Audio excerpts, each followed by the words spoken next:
Hello friend, जैसे हम लोग आदित्य रंजन सर का जो ई बुक है उसको सॉल्व कर रहे थे और जिसमें से हम लोग कुछ चैप्टर जो है सीएसएल का सॉल्व कर चुके हैं और आज हम लोग जो सेशन चल रहा है अभी सीएचएसएल 2021 का जो सारा क्वेश्चन है उसको सॉल्व कर रहे थे, जिसमें से हम लोग कुछ क्वेश्चन जो है सॉल्व किए हुए हैं और आज जो हम लोग सॉल्व करेंगे 21 नंबर से सॉल्व करते हैं क्योंकि 20 नंबर का क्वेश्चन हम लोग बना चुके हैं।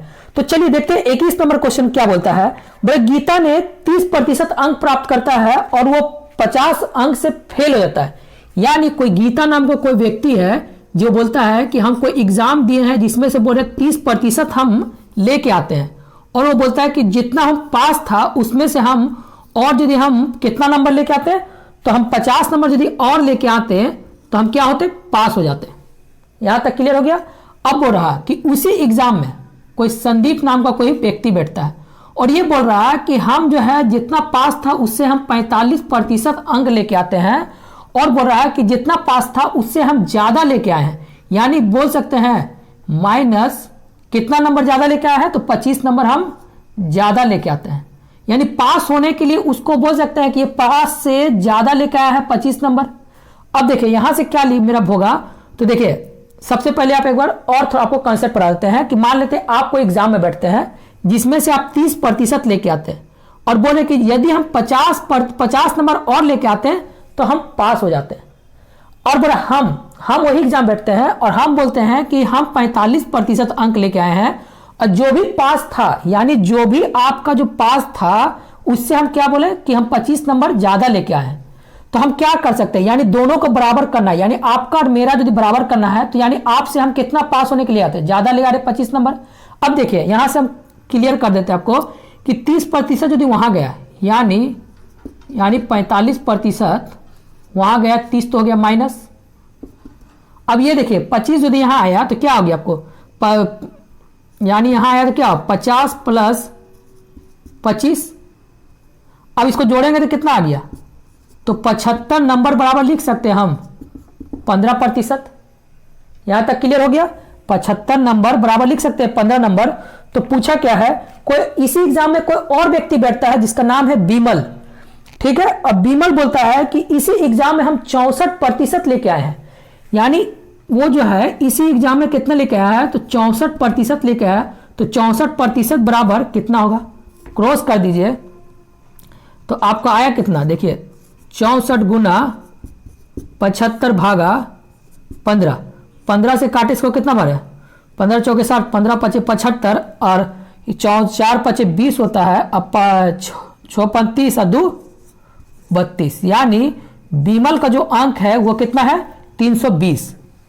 क्लियर हो गया। यही जो पूछता कि एग्जाम में, यही क्वेश्चन में एक और पैटर्न पूछता है कि एग्जाम जो था वो कुल कितना नंबर का था, यानी एग्जाम जो था वो कितना होता था, यानी 100%। यानी यदि कुल पूछता है एग्जाम कितना नंबर का था तो यहाँ 64 ना लिख के हम खाली यहाँ क्या लिख देते हैं तो 100% का वैल्यू निकाल देते हैं। क्लियर हो गया। इसी में 2-3 क्वेश्चन पूछता है, इससे ज्यादा नहीं पूछता है। अब देखते हैं हम लोग, ये हो गया कितना नंबर आपको 21 नंबर हो गया। अब 22 नंबर क्वेश्चन क्या बोल रहा है,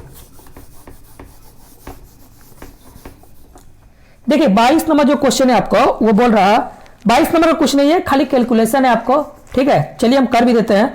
बोल रहा कि यदि 448 का 25%, यानी 480 का 25%, यानी प्रतिशत को यदि हटाना है तो हम क्या लिख सकते हैं, नीचे 2 जीरो प्लस, और बोल रहा है कि 500 का 30%, यानी 500 का 30%। और प्रतिशत को आपको पता है, प्रतिशत को यदि हमको अंक में चेंज करना होगा तो नीचे में 2 जीरो बैठा दीजिए, प्लस क्या बोला है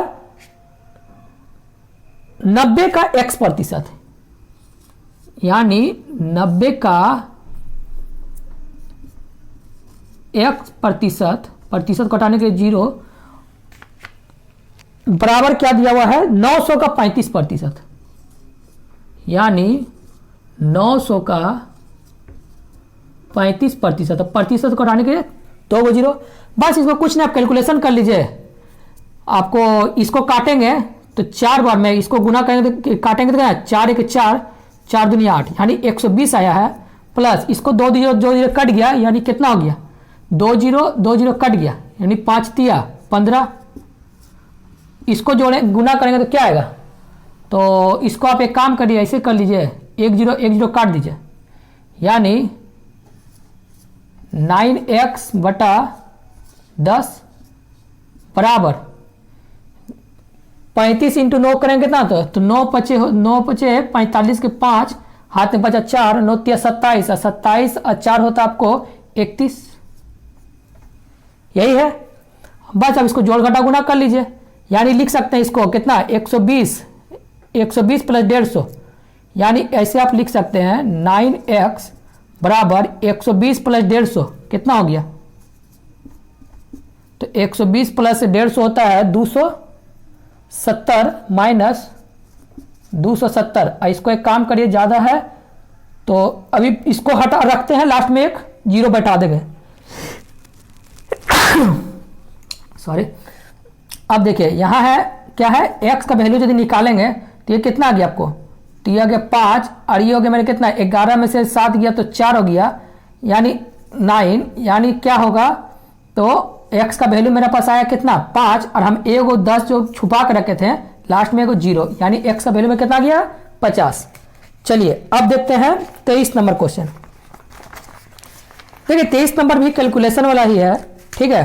23 नंबर क्वेश्चन आप खुद बनाइए, कहेंगे 23 नंबर का क्वेश्चन भी कैलकुलेशन वाला है, और बना के आप आंसर भेजिए, ठीक है। हम लोग 23 नंबर क्वेश्चन नहीं बनाते हैं, और 24 नंबर क्वेश्चन देखिए हम लोग बनाते हैं। तो देखिए 24 नंबर क्वेश्चन हम लगता है कि आय खर्च और बचत में से बहुत बार बनाए हैं, तो देखिए इसको बनाते हैं कि बड़ा कि राघव अपनी आय का 80% खर्च करता है, और हमको पता है क्या, आय बराबर खर्च प्लस बचत होता है। इतना हमको पता हो चुका है कि आय बराबर क्या होता है, खर्च प्लस बचत होता है।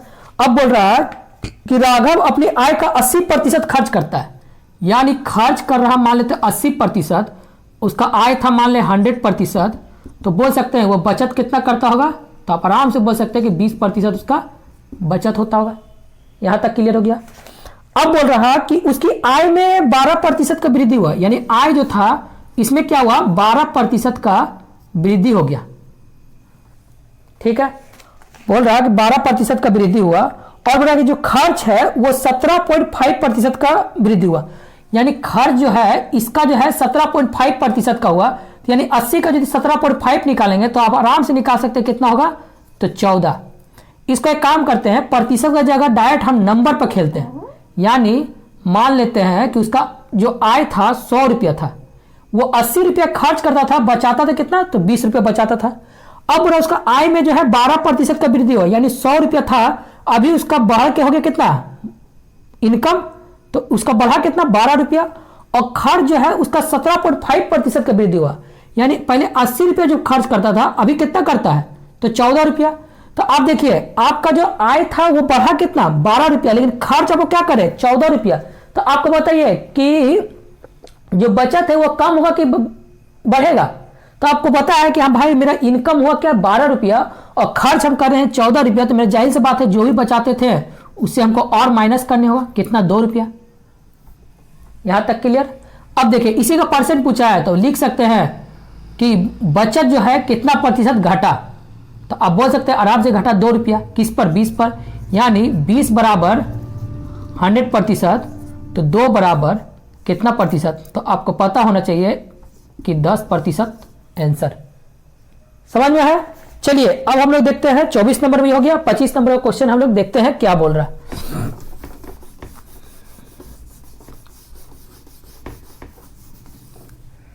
देखिए 25 नंबर क्वेश्चन है, आपको बोल रहा कि रेणु अपनी आय का 68% खर्च करता है, यानी फिर वही हो गया क्या, तो आय बराबर खर्च प्लस बचत होता है। बोला रेणु अपनी आय का 68% खर्च करता है, यानी आय मान लेते हैं उसका 100 होगा, तो यानी खर्च कितना कर रहा, तो 68, तो आप आराम से बोल सकते हैं बचाता कितना होगा, तो 32 रुपए। यानी हम ऐसे बोल सकते हैं कि मेरा ये 100 रुपया जो था क्या इनकम था, जिसमें से हम 68 रुपया खर्च कर देते हैं, तो मेरा मंथा में बचता कितना होगा, तो आप बोलते 32 रुपया बचता होगा। अब बोल रहा कि यदि उसकी आय में 40% का वृद्धि हो गया, यानी 100 का 40% कितना होता था, आप बोले कितना, 40% का क्या हुआ, वृद्धि हुआ, यानी 40 रुपए का वृद्धि हुआ। और बोल रहा कि जो खर्च जो है इसमें 30% का वृद्धि किया, यानी खर्च जो है 68 का 30%, तो 68 का 30% निकालेंगे तो कितना होगा, आप रफ में निकाल लीजिए, 68/100 गुना 3, ये जीरो कट गया, तो 8 तिया तो होता है 24 और 6 18 19 20, यानी बोल सकते हैं कि 68 का कितना है 17.5 बराबर कितना होता है, तो आप बोलेगा 20.4। ये क्या हुआ, खर्च बढ़ रहा है। हमको आप बताइए, देखिए इनकम हुआ उसका बढ़ा कितना 40 रुपया, खर्च कितना बढ़ा 20.6 रुपया, 20.4 रुपया, तो आप बोल सकते हैं कि मेरा बचत ही बढ़ा होगा। तो कितना बढ़ा होगा, तो आप आराम से इसमें माइनस करें तो कितना होगा, तो 19.6 बढ़ा होगा। ठीक है, अब देखिए बोला कि बचत कितना प्रतिशत का बढ़ा, तो आप आराम से बोल सकते हैं कि 32 बराबर 100%, तो 19.6 बराबर कितना प्रतिशत, फिर क्रॉस कर दीजिए, तो आपको 19.6 गुना 100 बटा 32, पॉइंट हटाने के लिए एक जीरो, अब ये जीरो काट दिए। ठीक है, इसको काटेंगे हम कितना बार में, तो 4 से काटे 4 8 32, इसको काटेंगे 4 4 16 और 4 9 36। ठीक है, ये कितना हो गया आपको 490 बटा 8। अब इसको एक काम करिए, आर छोटा करने बट्टा में है, देखिए पॉइंट में आंसर दिया है, तो ये इसको कैलकुलेशन करिएगा तो डायरेक्ट कर सकते हैं। 8 45 8 6 48, 48 बचा 8, यानी 61.25% का क्या हुआ, तो वृद्धि हुआ। समझ में आ रहा है। चलिए अब देखते हैं हम 26 नंबर क्वेश्चन। 26 नंबर क्वेश्चन आपको क्या बोलता है, देखिए अर्थमेटिक में है ना, खाली आपको लैंग्वेज यदि समझ में आ गया, कंसेप्ट आपको क्लियर है, तो अर्थमेटिक का क्वेश्चन आपको हलवा लगेगा। ठीक है, अर्थमेटिक में कुछ क्वेश्चन ही नहीं रहता है, खाली वो लैंग्वेज देकर आपको फंसाने की कोशिश करता है। तो देखिए इस तरह बोलता है क्वेश्चन, आपको क्या बोलता है कि रीना का मासिक वेतन सुनीता का 38% के बराबर है, यानी रीना का जो है 24% बराबर है किसका, सुनीता का, कितना है, तो 38% का वेतन बराबर है। यानी यदि रीना यदि 24 रुपया कमाता है और सुनीता जो है 38 रुपया कमाता है, तो दोनों का क्या है, बराबर है। अब बोल रहा है कि कोई तीसरा व्यक्ति है बिना, कोई तीसरा व्यक्ति है जो बिना है, वो बोल रहा है कि रीना और सुनीता का कुल वेतन का 2/3 है, यानी इन दोनों का कुल का ये क्या है, तो 2/3 है। तो इन दोनों का कुल कितना होगा, यानी दोनों का जोड़ेंगे तो कितना आपका होगा, 8 4 12 का 2 हाथ में बचा 1 और 3 और 3 6, और इतना का बराबर है। और बोला कि बीना का जो वेतन है उसका वेतन जो है 62,000 है, तो सुनीता का वेतन ज्ञात करिए। यानी हम लिख सकते हैं कि इसका जो इतना बराबर लिख सकते हैं 62,000,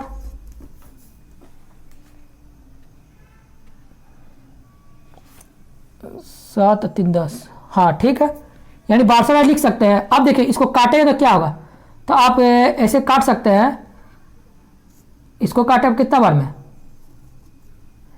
एक काम करिए, इसको पहले है ना काट के इसको थोड़ा कैलकुलेशन को कम करिए, यानी 2 से काटते हैं, तो यानी इसको 2 से काटेंगे तो कितना हो गया, ये हो गया 12, और इसको काटेंगे तो 2 1 2 और 2 9 18।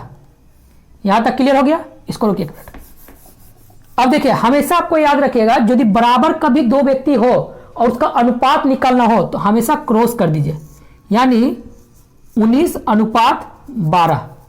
अब इन दोनों का वेतन का कुल जो है, कुल कितना हो गया, तो 9 10 11 के एक हाथ में बचा 1, मतलब 31 का 2/3 सुनीता का वेतन है, कितना है, तो 62,000। अब इसको कैलकुलेशन करिए तो आपको देखिए कैलकुलेशन आया कितना, तो इसको कैलकुलेशन करेंगे आपको कितना बार में, तो ये कट गया मान लीजिए 2000 टाइम में, और 2 काटा कितना बार में, तो 1000, यानी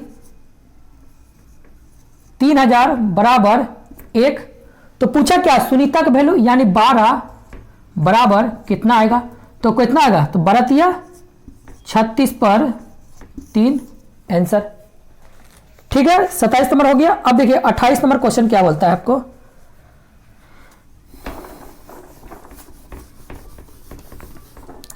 देखिए 28 नंबर जो क्वेश्चन है आपको बोल रहा है कि रीता अपने मासिक आय का 25% जो है किराया पर खर्च करता है। यानी रीता नाम का कोई व्यक्ति है, ठीक है, रीता नाम का जो कोई व्यक्ति है ये बोल रहा है, इसका मान लेते हैं 100% शुरू में था, तो ये बोला 25% किराया पर खर्च करता है। यानी 100 का 25% होता है कितना, 25 सब जानते हैं। तो ये यदि खर्च करा तो उसका पास बचा कितना, तो आप बोलिए 75%। अब बोल रहा कि शेष का, यानी शेष जो बचा है इसी का बोल रहा है कि 30% है, तो किसमें खर्च करता है 30%, तो बोल रहा है कि भोजन पर खर्च करता है। तो देखिए सबसे पहले बताइए 75 का जो 30% हम निकालेंगे तो कितना होगा, तो आप आराम से गुना कर सकते हैं। तो 5 तिया 15 के 5 हाथ में बचा 1, 7 21 और 1 22, यानी इतना जो है ये क्या कर रहा, तो भोजन पर खर्च कर रहा है।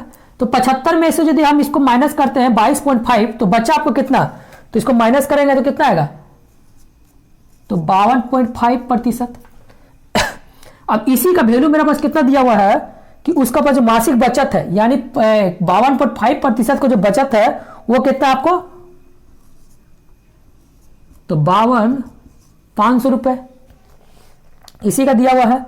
तो पूछा मासिक आय कितना है, यानी 100% बराबर कितना आएगा। तो देखिए ये 0 0 कट गया, यानी इसको लिख सकते हैं हम 1 2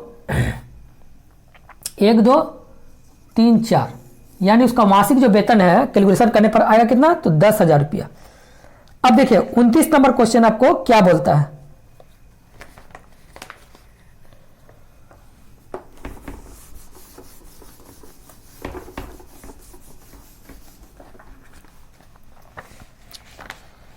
देखिए 29 नंबर रहा कि एक सर्वेक्षण में पाया गया है कि निर्वाचन क्षेत्र में 55% जो पुरुष है। मान लेते कोई गांव होगा जिसमें से 100% जो क्या है, मतदान है, मतदाता है, ठीक है, निर्वाचन क्षेत्र है जिसमें मतदाता की संख्या है पुरुषों का 55%, यानी 100 में से बोल रहा कि 55% जो है वो क्या है, तो मेन है। चलिए मेन को यहां लिख देते हैं। और जो फीमेल जो है इसमें जो क्या दिया हुआ है, तो ये बताइए यदि 55% यदि मेल होगा तो आप बोल सकते हैं फीमेल कितना होगा, तो 45%। अब बोल रहा कि 40% जो है पुरुष जो है शिक्षित है, यानी 40%, यानी 55 का 40% होता कितना, तो आप निकालिएगा तो आएगा कितना, तो 22। 55 का 40% कितना होता है, तो आप आराम से बोल सकते हैं, कैलकुलेशन साइड में कर दीजिएगा, तो आपको होता कितना, तो 22। मतलब बोल सकते हैं कि 100 मेरा पूरा गांव में जनसंख्या है जिसमें से 55 व्यक्ति है, 55 जो है मेन है, 55 मेन में से 22 जो मेन है उसमें क्या है, तो शिक्षित है। और बड़ा महिलाओं की जो संख्या है उसमें बड़ा 33.1/3 जो है अशिक्षित है। तो हमको बताइए जो 33.1/3 यदि अशिक्षित होगा तो शिक्षित कितना होगा, तो यानी लिख सकते हैं इसको 33 को जब गुना करेंगे तो यानी क्या होगा, तो 100/3 किसमें, तो 100 में। तो इसको कैलकुलेशन किया तो क्या आ गया आपको, तो 200/3 क्या है, महिला जो है शिक्षित होगा। तो यानी देखिए 45 को 200/3 निकालेंगे। आप एक बार ध्यान देखिएगा, ये क्या है, प्रतिशत है, प्रतिशत को क्या करें, तो 2 जीरो बैठा दीजिए, तो 2 जीरो बैठा क्या है, 2 2 कट गया, यानी इसका जो है 2/3 ये क्या है, तो शिक्षित है। तो इसका कितना होगा, तो कैलकुलेशन करेंगे तो 5 1 3 1 3 3 5 15, 15 दूनी क्या हो गया, 30 जो महिला जो है शिक्षित है। यहां तक क्लियर हो गया। अब देखिए बोला कि कुल कितना शिक्षित है, तो देखिए 22 नंबर यहां से मिल गया और 30 नंबर यहां से मिल गया, तो टोटल कितना हो गया, तो 52% किससे में, तो 100 में। हम यहां पर 100 मान रहे थे और 100 का 52 नंबर ही होता क्या, 52% क्या है, तो शिक्षित है आंसर। समझ में आ रहा है। चलिए अब देखते हैं 30 नंबर। देखिए 30 नंबर क्वेश्चन जो है खाली लैंग्वेज है और कुछ नहीं है, ठीक है। अर्थमेटिक का क्वेश्चन देखिए 30 नंबर बना देते हैं, इसके बाद हम आपको एक बताते हैं कोई छोटा सा तरीका। बोले किसी विषय में है 180 अंक, परीक्षा में जो 75 जो है अंक वो थ्योरी में है। यानी कोई भी एग्जाम है, मान लेता है एग्जाम हमको क्या पता है कि टोटल होता है 100%, जिसमें से थ्योरी में कितना है तो 75%, ठीक है।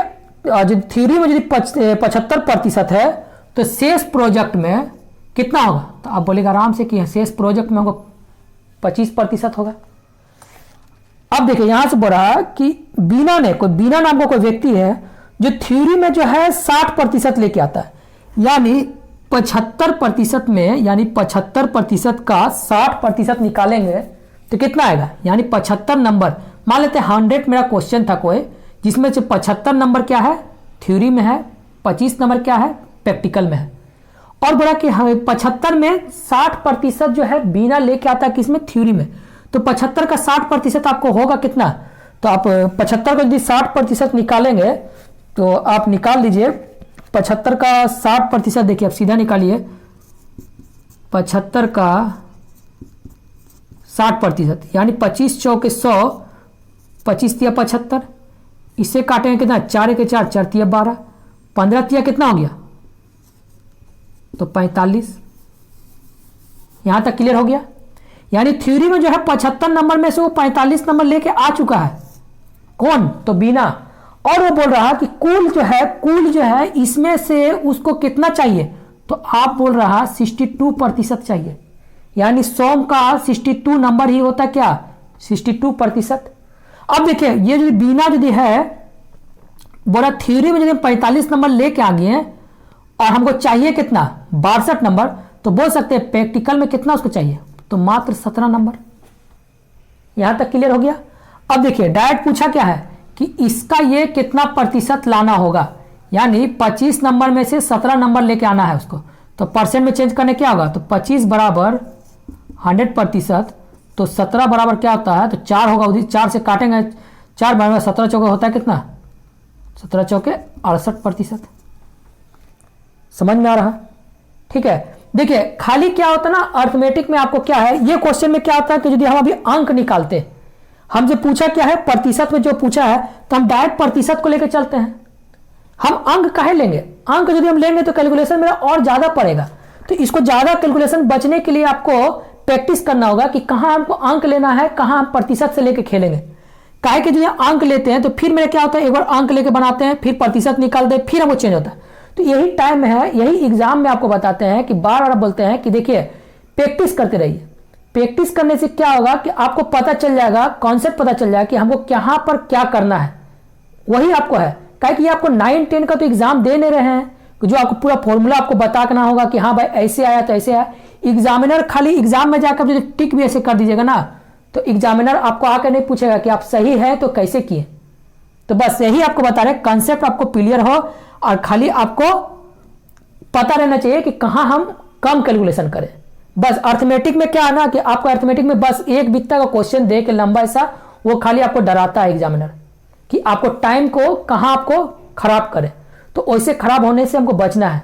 कई एग्जामिनर से यदि एग्जामिनर पूछता है तो वो भी हमारा और आपका जैसा कोई नॉर्मल आदमी नहीं है, हमसे भी ज्यादा पढ़ा लिखा है और आप लोग से भी बहुत ज्यादा पढ़ा लिखा हुआ।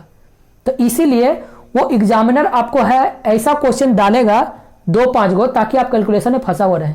तो हमको फंसना नहीं है, हमको प्रैक्टिस करते रहना है और हमको फंसना नहीं है। हमको क्या है कि शॉर्ट ट्रिक से निकल जाना है, ताकि हमको कैलकुलेशन भी कम करना पड़े और टाइम भी बचाना पड़े। तो बस यही आपको कॉन्सेप्ट पता होना चाहिए। चलिए अब मिलते हैं हम नेक्स्ट वीडियो में।